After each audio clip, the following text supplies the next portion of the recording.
Slender Man and a Knife. How an internet myth drove girls to murder. True crime documentary. In 2014, in a quiet suburb of Wisconsin, something happened that many thought was a horror movie script. Two 12-year-old girls attacked their friend with a knife. The motive? They wanted to please an internet creature, Slender Man. Today, we'll tell the story of how a virtual myth turned into real blood, and why this is not just childish nonsense. Slender Man is a creation of internet folklore. Tall, faceless, in a black suit. He watches, takes children, drives them mad. He was invented for a scary picture contest, but the myth quickly grew into legends, YouTube videos, creepypastas, games. For teenagers, he became something between an urban legend and a chaos god. On May 31st, 2014, three 12-year-old friends, Anissa Weyer, Morgan Geezer, and Peyton Leutner, had a sleepover.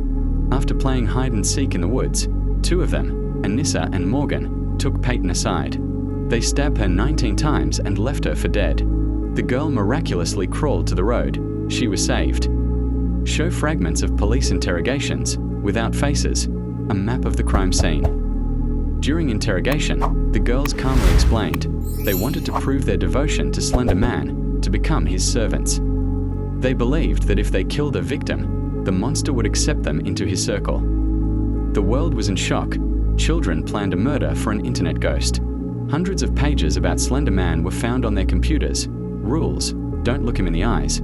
Signs of his presence, static on the screen. Instructions on how to become his agent. Display screenshots of saved pages, censored. Anissa and Morgan were found guilty, but the court took their age and mental state into account. Both were sent to psychiatric hospitals for compulsory treatment for up to 25 years. What made the girls vulnerable? Age: 12 years old, a period when the line between fantasy and reality is blurred. Obsession with the myth. They spent years collecting evidence of Slender Man's existence. Mental issues. Morgan was diagnosed with early schizophrenia. Anissa suffered from anxiety disorder. Environment. In their online circle, sacrifices were discussed as a game. The case changed attitudes toward internet content. YouTube removed thousands of videos about Slender Man rituals. Schools started media literacy lectures. Psychologists began talking about digital mythology, new myths that children take literally. Peyton Leutner survived. She changed schools, avoids publicity.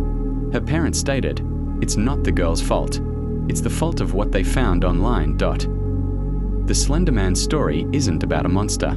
It's about how virtual ideas, entering a vulnerable mind, can become a weapon. About how the internet isn't just entertainment.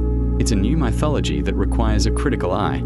And about how sometimes the line between game and reality blurs too easily, especially for those who haven't yet learned to see it.